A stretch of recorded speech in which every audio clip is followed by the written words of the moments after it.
It's funny because when I read that book Yeah. that I was telling you about, rest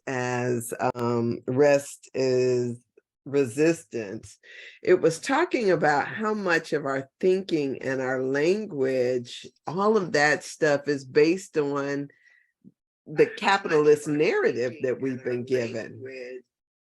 So this idea about preciseness of time, depending upon what culture you're in, because Agree.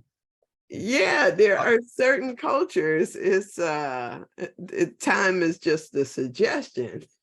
I agree wholeheartedly. We have this truism among our culture about CP time. Uh-huh. And let me tell you, I spent 10 days with Native Americans on the Pine Ridge Reservation in South Dakota, and Native American time is much more is much more languorous than CP time could ever imagine. Right. We had something that was supposed to start at noon. I think it started at 4 o'clock because the chiefs were sitting in a circle in the teepee and they were waiting for a message from the divine before the proceedings could start. Like, yeah, we thought we were going to start at noon, but we haven't had a sign. So we're Right. waiting on a sign. I said, the Right. sign is you told us noon. The clock says noon. That's the sign. uh, yeah, yeah, That, yeah, yeah, yeah. that's good. That's good. Um, I heard some crazy noise just come in there from the other room. I'm wondering what's wrong. It was one of my dogs. Anyway, so when she put it in perspective about what we've learned over and over again and how we continue to embody this stuff, it was so interesting for me. I felt things opening up and got some insights that I had not had before. So that was so good. So I'm excited to talk to you about this. Thank you for the link for the conversation on, what was that? Was that Tuesday or Wednesday? Tuesday night. Yeah, it just, it's like here we are every week doing something on the chakras, and then here's this lecture coming, right at the right time to just kind of, give us a little bit more depth and understanding and give us something to, talk about. Yeah. Mhm. And there was a part of me not understanding everything that he was saying, Hmm. because well, first off, yeah, for whatever reasons, I didn't understand everything that was being said, but that whole lecture gave me life. It was just like so good. Especially when he started talking about our life path. He didn't Yeah. call it that, but he did talk a lot about um, the purpose for our life, and just knowing that there is a purpose for you being here, and when you're going against it based on, and in my language I might say, because your ego wants to be in a particular place, or wants to Yeah. do something, wants to be important, wants to look good. Your ego has you following after paths that are not your own, and so when you're going against yourself, you set yourself up for some major problems.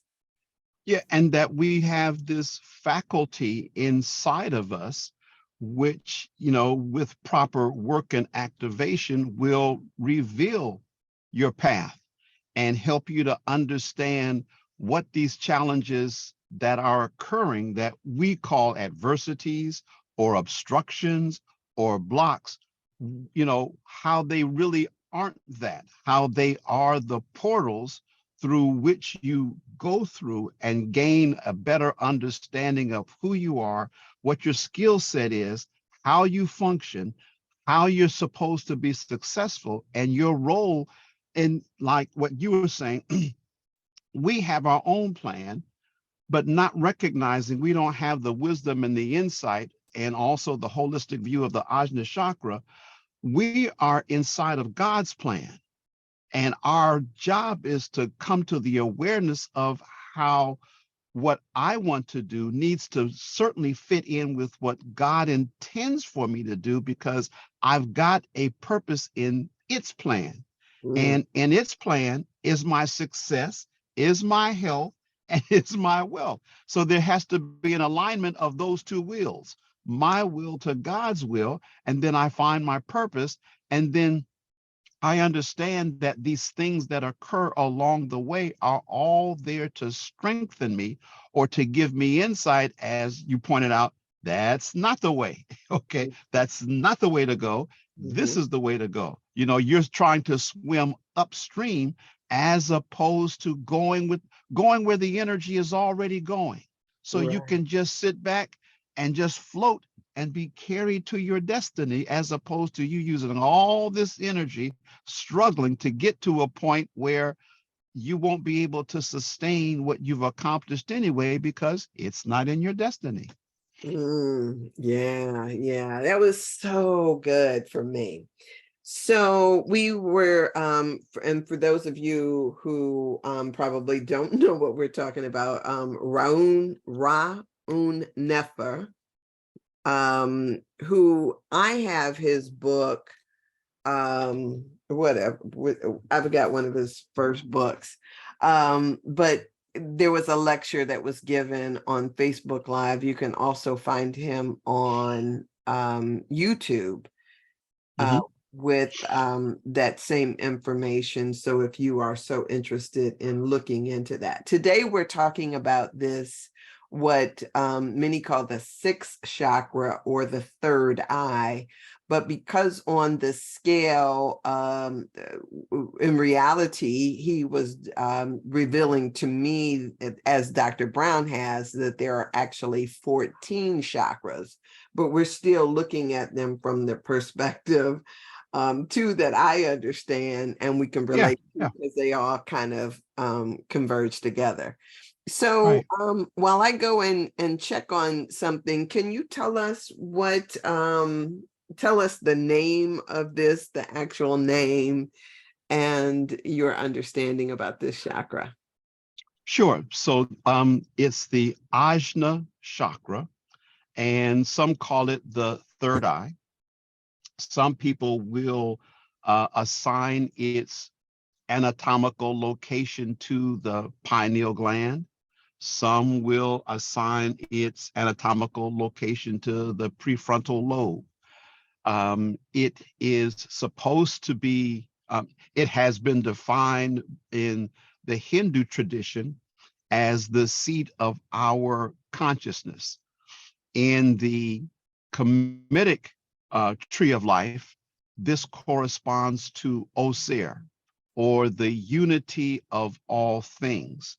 And its activation is what gives us a holistic point of view of life, being able to see the forest as well as the trees, such that we don't separate religion from science. We don't separate health from diet. We don't separate universal well-being with climate change. Mhm. We don't separate uh, engineered poverty from climate change. We can see how all of these things fit together. How, just like, you would not be uh, a good physician if you could not look at how the neurological system relates to the, to the cardiovascular system, relates to the endocrine system. How you could not be a real good educator if you could not see how diet, rest, parental involvement helped, played its role in the academic achievements of your students.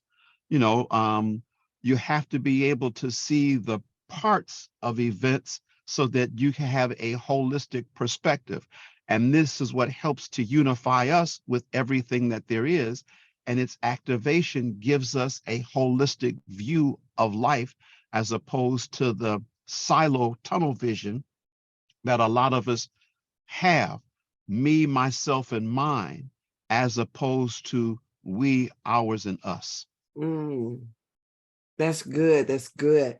So when we talk about this chakra sort of being that wisdom faculty, so that we're seeing the relational, or do I want to, yes, you talked about relational, but there is also that symbolic sight that we develop through that, right? And how do I want to characterize that? When I think about symbolic sight, one of the things that I know for me that I've done is I'll find myself in a place and I think, I've been here before, maybe a time or two.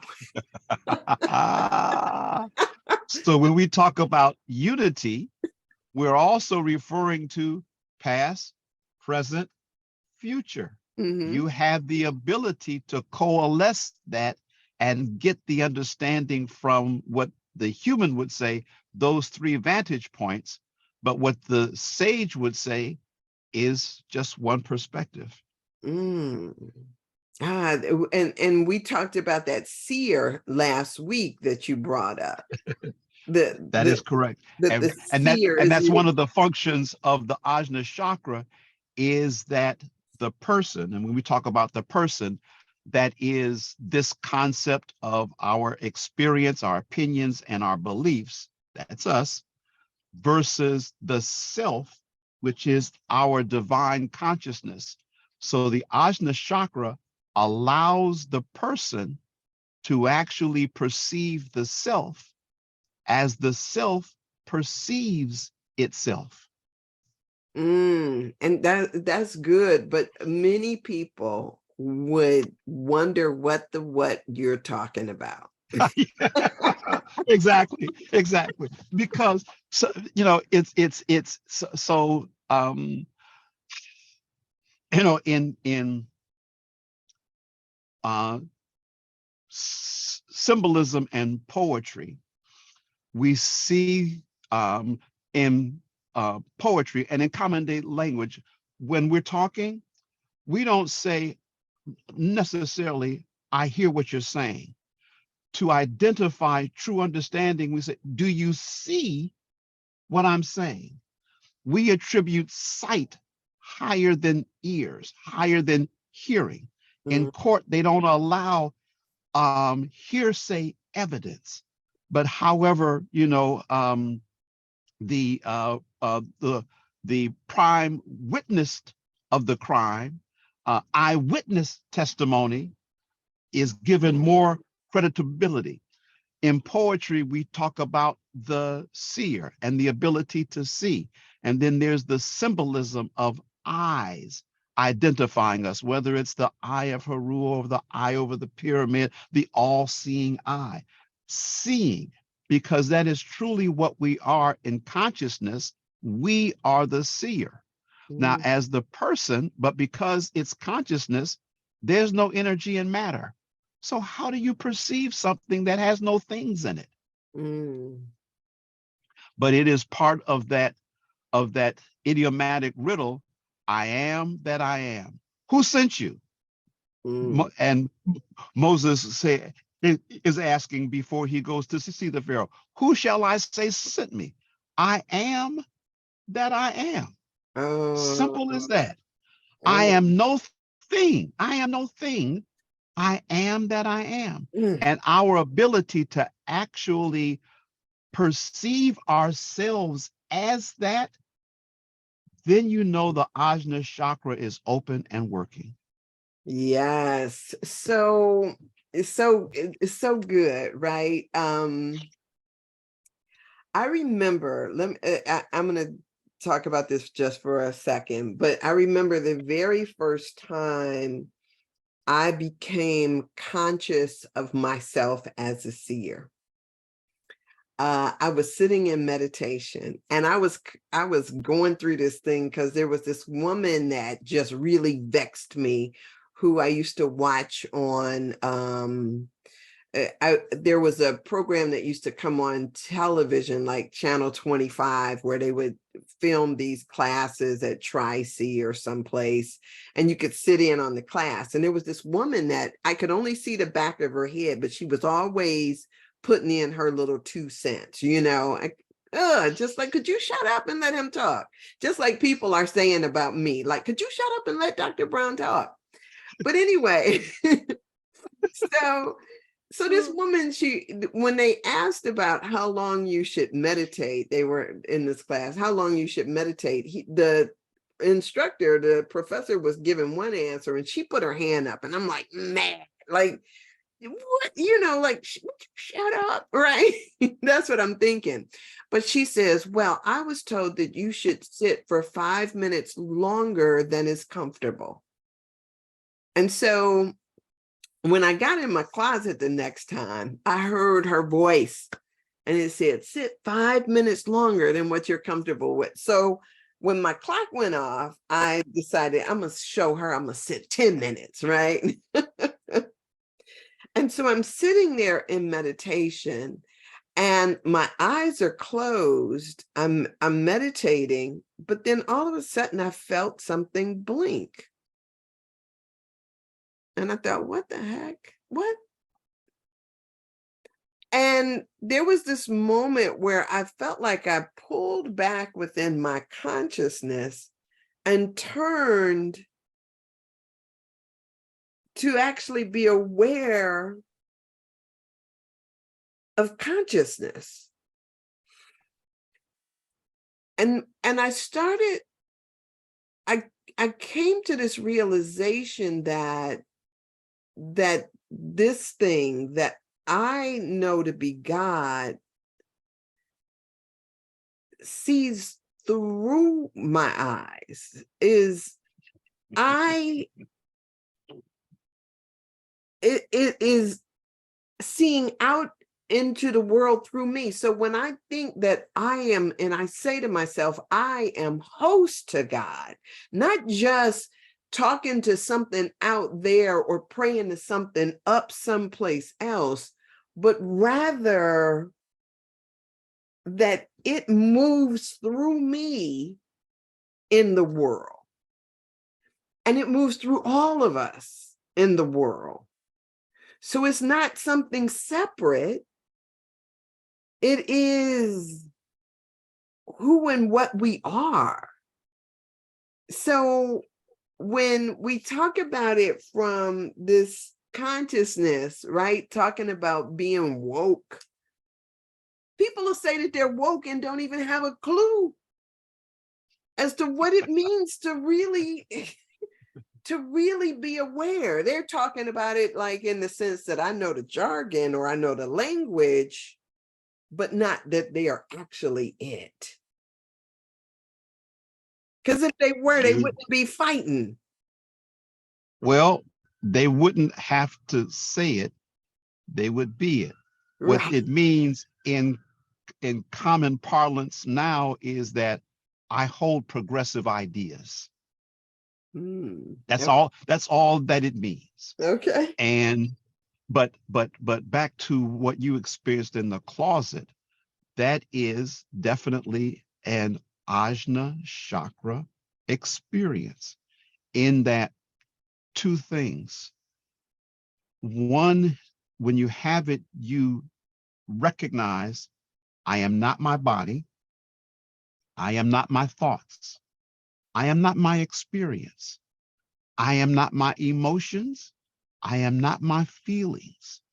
I am none of these. I am that I am.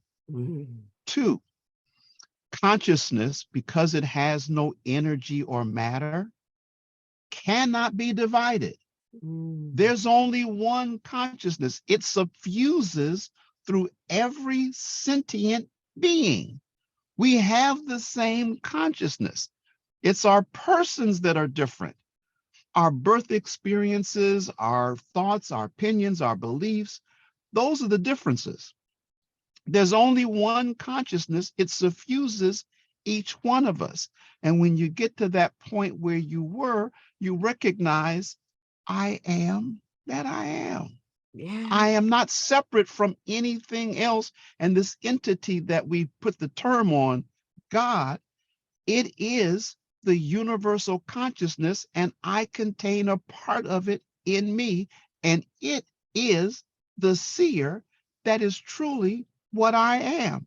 I am the God that sees through these eyes.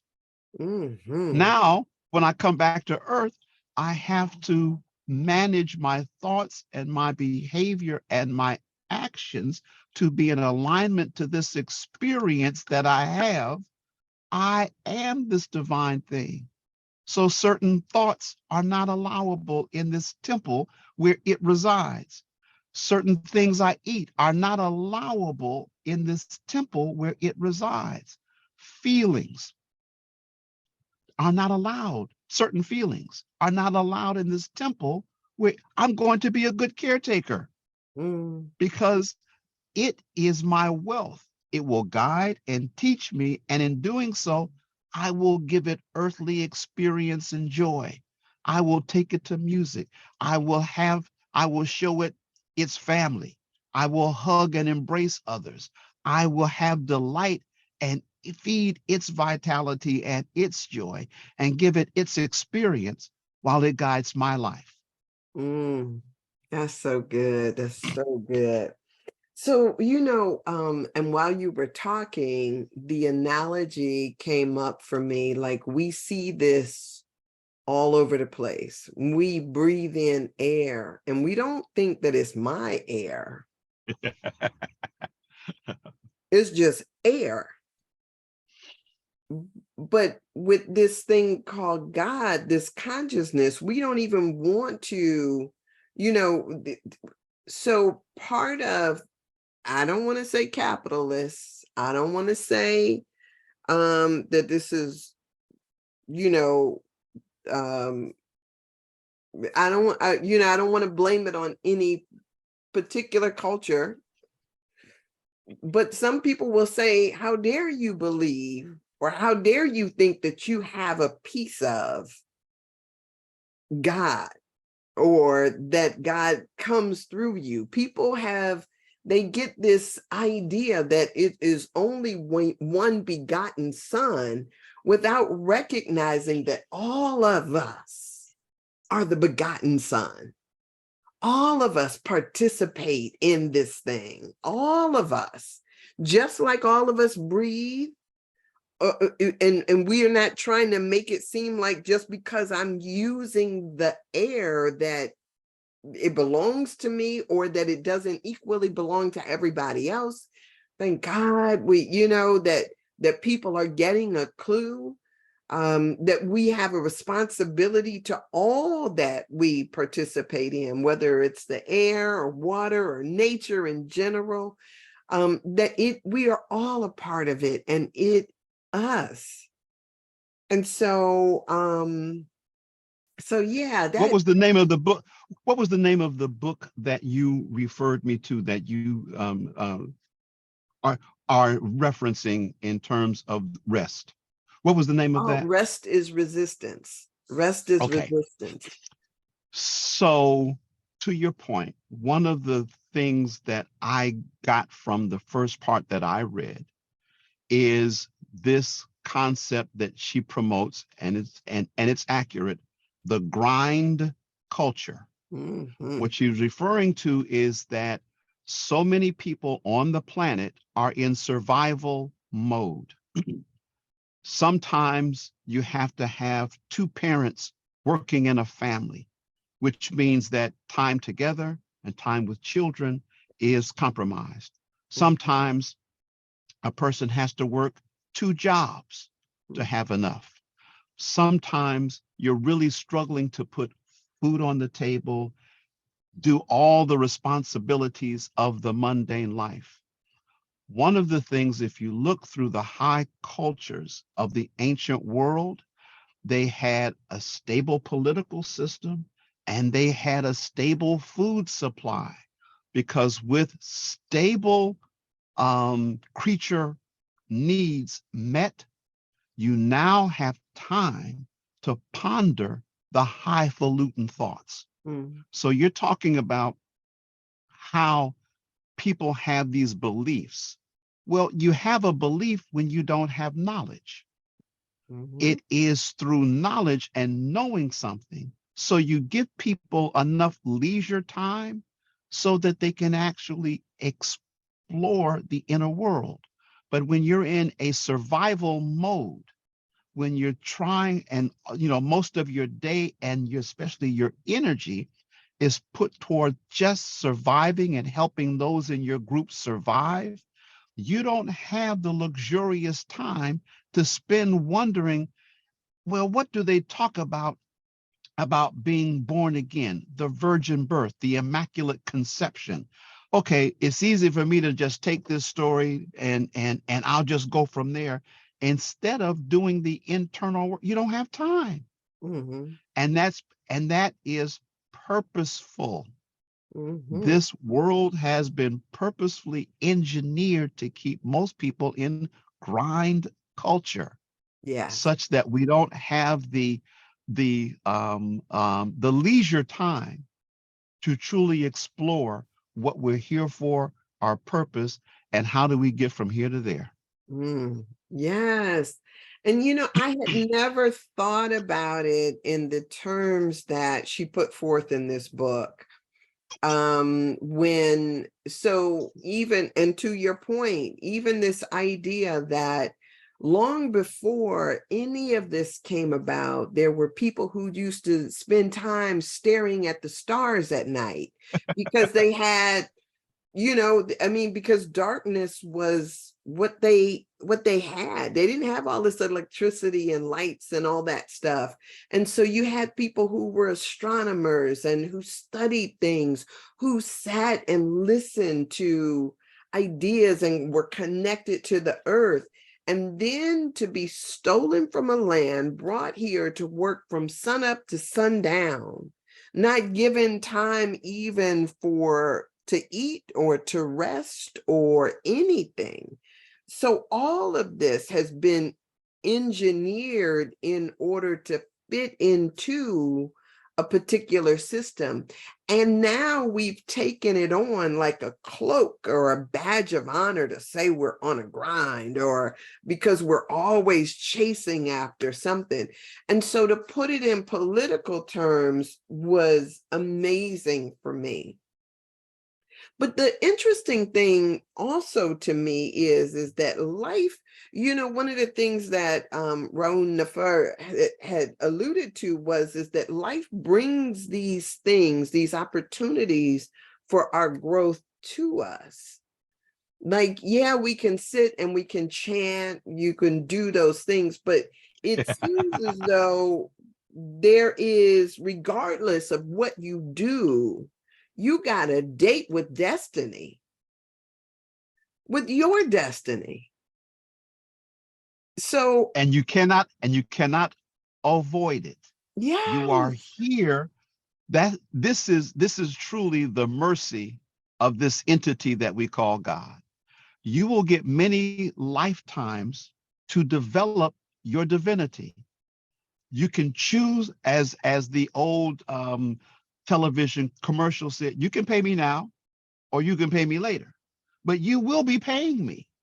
So Yeah. you can do this now or you can do it later. And so the blessing of platforms like this and what other people are trying to do is to awaken people to the idea that the things that happen in your mundane life are not random events, and learn to see them for the life lessons that they are, that they're not here to crush you. They are here to make you dig deep within yourself. As boxers say, when you got to go toe to toe, because there's a certain time when you can dance around the ring and you can jab and you can stay on the outside. But sometimes you're going to have to stand in there with the lower five psyches, those elements, those animals within you, and go blow for blow. You're going to have to bite down on that bite block, and you're going to have to take those punches and throw some. You're going to have to take these lessons and make them work for you, that they are not obstacles, they're steps. There's steps to climb up. And so recognize that I've made choices that led me to this point. Now, what value system do I have to get me through? Do I whine, capitulate, woe is me? Or do I recognize, I keep telling myself, I am a vehicle for God, that I'm a divine being, having a spiritual being, having a physical reality. Well, act like it, like you said, so you can sit, meditate, and do that. But in your life, you've got to take the actions, the steps, the behavior. You've got to act like I am God on earth. As they say, like to say on the bumper sticker, what would Jesus do? What would the Savior of me do? You know, while the other people in the boat are crying about the turmoil and the waves, do I stand still and say, peace, be still, because I know I have the ability to control my emotions and therefore affect my reality? Do I truly know that? And if I don't know it, I won't know it until I start to do it, until I start to act like it. Yeah, that's good. That's good. So this, I wanna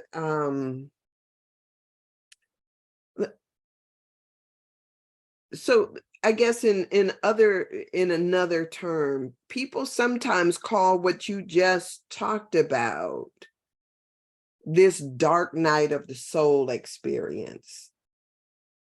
And the dark night of the soul experience can sometimes seem like things are falling apart rather than falling together. It can sound like a diagnosis. It could sound like a divorce. It can sound like any number of things.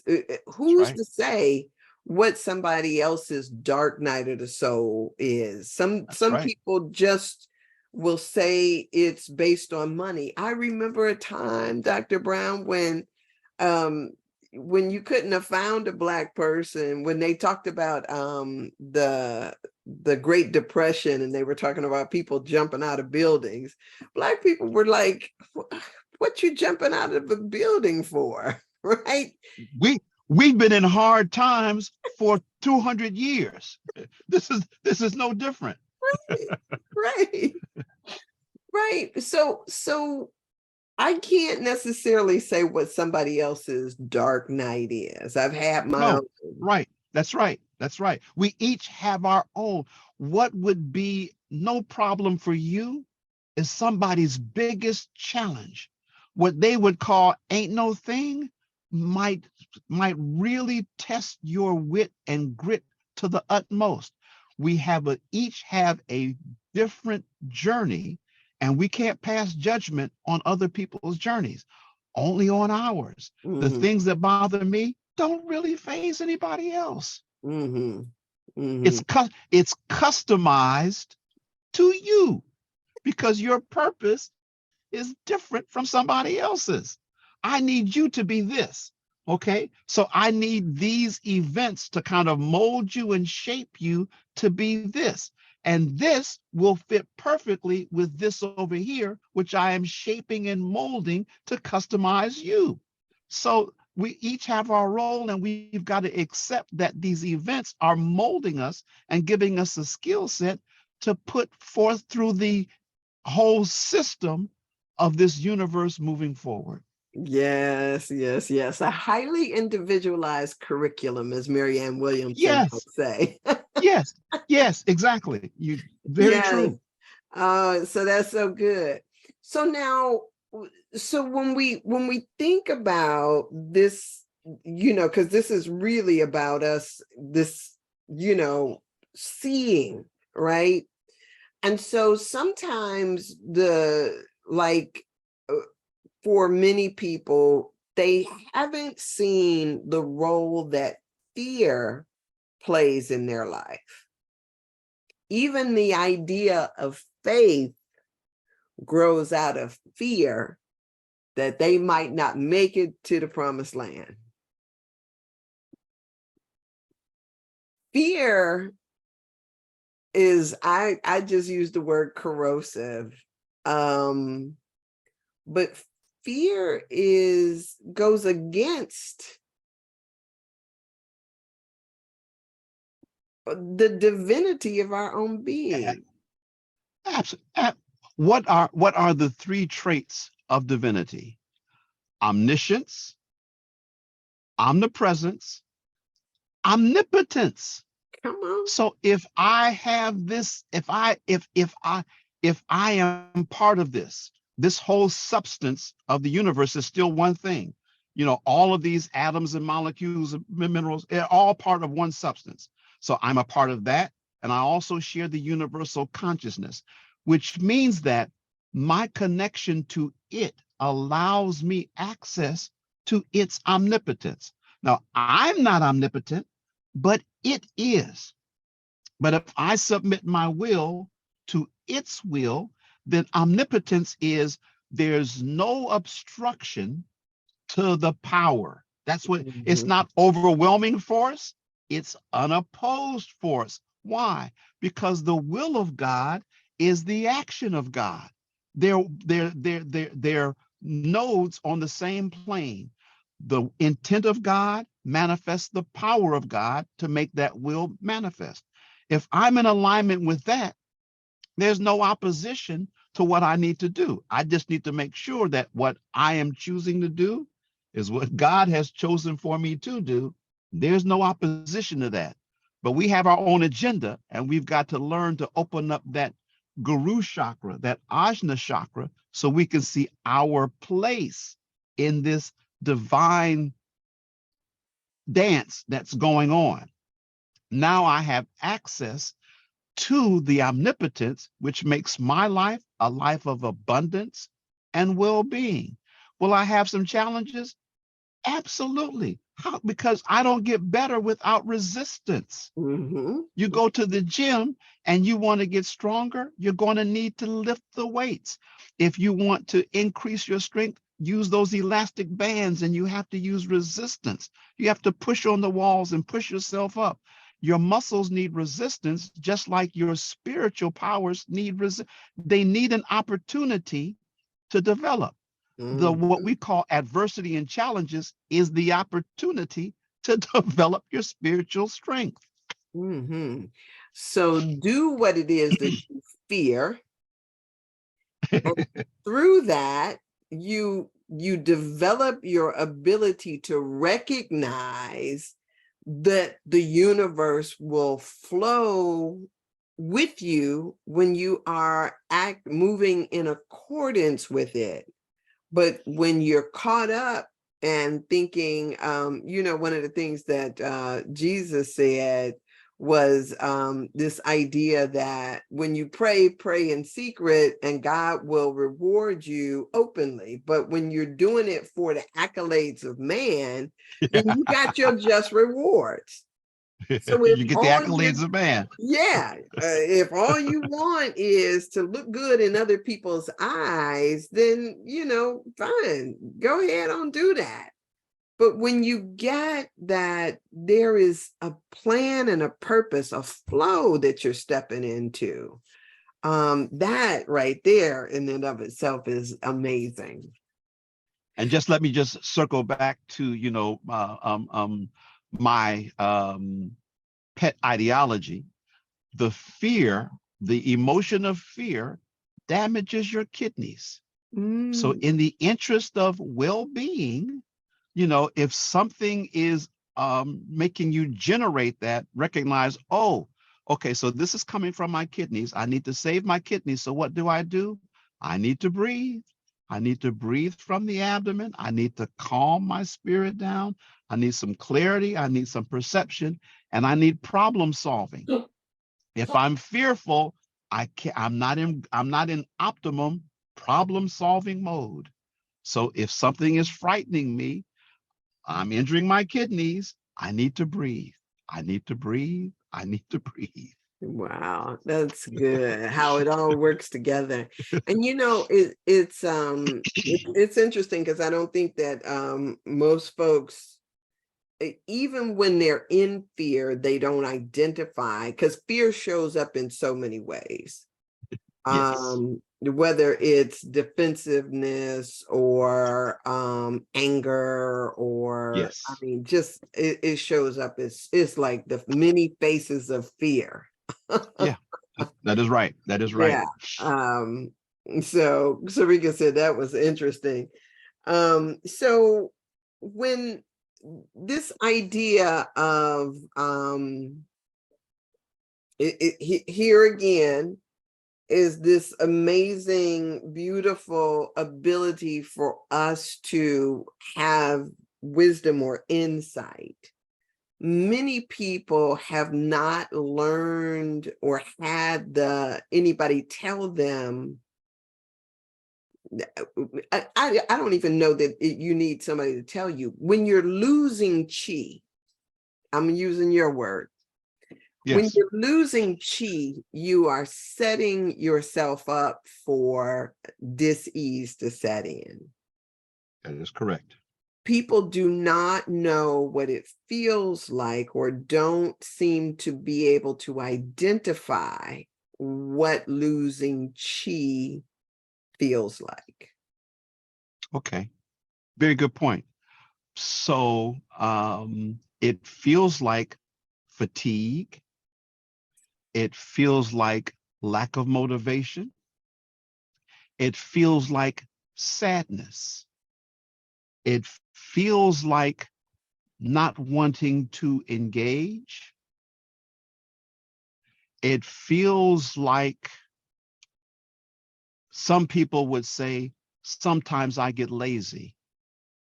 That's the wrong word because you're derogating yourself. What it is I don't have enough energy. So when you have your vitality, you feel like engaging, you feel like laughing, you feel like dancing, you feel like I'm having fun, even though I'm not doing anything. I'm just looking out, looking at the sun and the trees and the wind blowing, and I just feel good. I feel good. When I don't feel good, it's because something is wrong. And usually somewhere in there is a lower chi. And that's why husbanding our emotions, not getting so upset and giving off your chi in anger, or even in overzealousness, the exuberant belly laughing all the time. It's good to laugh and have fun, but modulate it, because you're using chi when you overdo it. Sexual experiences, it can rouse the kundalini, but over excess will lower the chi, weaken the kidneys, weaken the pancreas. So chi, I feel happy. I feel like doing things. I feel engaged. Low chi, let me stay home. Maybe not even open my blinds today. Let me just hunker down. Low chi. That's good. Somebody calls. I don't want to answer the phone. I don't feel like talking today. Low chi. Mm-hmm. And so sometimes that could go on and people ignore it, or mask it, and then act so surprised when, oh my God, I didn't see this coming. Mm-hmm. And then I'll let you go because I know I'm running way over our time. But this idea of detachment, what say you on the question of detachment? Or, some people might think that that's not being passionate about something, but what do you think No, about detachment? not at all. It is the ability not to gain your enthusiasm and joy from material things is what detachment is all about. It means that I can take neither loss nor gain to heart. So if I have everything that I need, I will enjoy it. If I lose something, I recognize that if I grieve over it, it will injure me. I also recognize that I am this infinite and eternal being. So I really can't lose anything. And it doesn't behoove me as a divine being if somebody steals my car, my favorite painting, my piece of jewelry, my loved one dies. It doesn't behoove me as a divine being who's infinite and immortal truly to be shaken by such things. It doesn't mean leading a life of unemotion. No, when something is here, I enjoy it. If I don't have it, I'm at peace. My ability to be at peace and equilibrated means when the cycle comes around, I'll be able to get it again. But everything is cyclical. There's going to be times when everything is abundant. There's going to be times when things are fallow. The moon waxes and grows in strength, as we had that super moon last night. If you could see it, it was just marvelous. It'll be up again tonight. But then it's going to start shrinking down to nothing again. Sometimes it's spring and everything is blossoming and you can harvest in the summertime. And then soon the trees are not going to have any fruit, no leaves. It's going to be cold. It's going to look like it's dead. Everything is in cycles. So you accept the cycle. I'm not bothered or, by the cycles of time and energy. I can engage and then I can detach from what appears to be a loss. Yeah, that's good. And I think sometimes it helps me in that I am to realize it ain't about me. It's truly, sometimes when we personalize stuff, we think, oh, Yes, this is, but right. yeah, It's like I was doing something today and I didn't notice it. I had my wife in the car. And so I was approaching an intersection and I decided at the last minute, because I was focused on doing something else, I'm going to go ahead and take this turn. A lady was going to come out and she was waiting for me to pass. So when I all of a sudden turned, my wife said, "Did you see she gave you the finger and a big scowl?" And it's like, "Oh, I didn't see it. Sorry. It doesn't faze me, but it wasn't about me. right, That was her anger, and she's rushing to get somewhere. And here this slowpoke slows her down by not having on his blinker in time so I can come on out. Right. It wasn't about me. right, It was right, not about me." right. That's so good. That's so good. But so they say that women and men react to those things very differently. Women, we're always in our feelings, and men are always in their heads.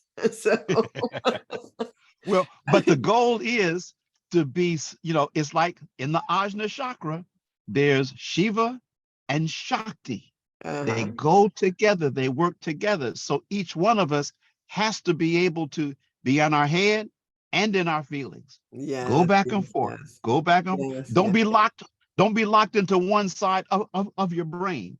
You have a corpus callosum in the middle where the left and the right talk to each other all the time. Yeah. And I guess for the record, because you talked about feelings a bit ago, and said something about some feelings are good and others not, in that those that are the lower feelings, the anger, the jealousy, Yeah. rage, all of those are not. But I also like to remind people that love is not just a feeling. Love is what you are. Love is what you are. So just Amen. move Amen. in that. Say it It's again. just Say so it again. so Amen. good. Love is not a feeling. Love is what you are. I love it. Thank you so much for this. I appreciate you, my sister. All right. Have an Okay. amazing weekend. JFK's all class picnic is this weekend, so I'll be there on Saturday. There's a wonderful jazz festival in Detroit, Oh, completely free yeah. all weekend. It's Labor Day weekend. I'm going to hear me some Regina Carter and some Kenny Garrett and some Dee Dee Bridgewater. I got a lot of friends on their way there. So I look, I just Well, next year. hold it down for me at the picnic. I will. Take care. Okay. Have an amazing weekend. And you too. Thank All you. right. Bye-bye. Peace. Oh, that was so good, y'all. I love my conversations with Dr. Brown. Thank you for being here, witnessing and sharing in this with me. I'll see you tomorrow, God willing. All right. I'm willing. Bye.